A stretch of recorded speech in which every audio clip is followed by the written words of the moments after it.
We know that the discussions took place here late into the night, Friday night, and that they were difficult. A number of Western officials telling me that the Iranians, quote unquote, tried to test the resolve and the unity of the 6 countries that they're facing off against here. They are the 5 permanent members of the United Nations Security Council, Reggie, plus Germany. They're often referred to here as the P5+1. And representing this bloc in the talks is the European Union's foreign policy chief, Catherine Ashton, and we're expecting her to appear at a press conference just yards from where I'm standing any minute now.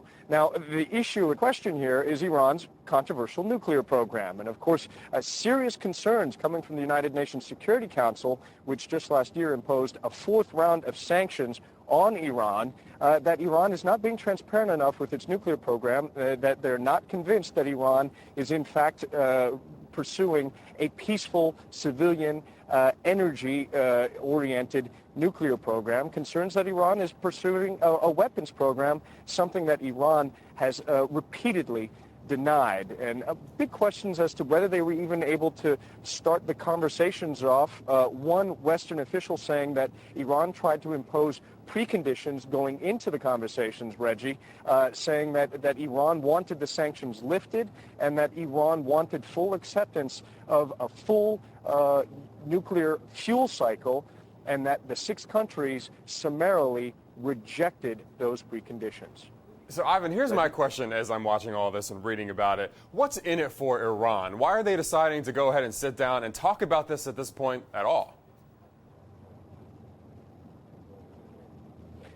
Good question. Well, part of the issue is that Iran is isolated, increasingly isolated internationally.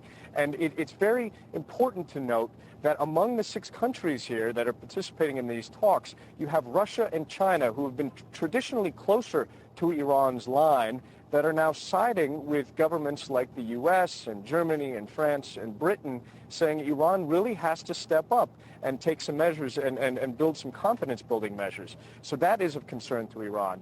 The economic sanctions, according to some reports we're getting from inside Iran, are biting. They are hurting the Iranian economy and the Iranian government. And finally, Iran would like to get acceptance of its nuclear program. It continues to insist that it does have the right to pursue nuclear technology for peaceful civilian energy needs and is determined to try to get that permission.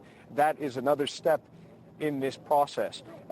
There are some who argue that Iran is stalling, that it is continuing to enrich uranium to a level of 20%, medium-enriched uranium, and that could lead it to, at some point, developing ammunition for a nuclear weapon.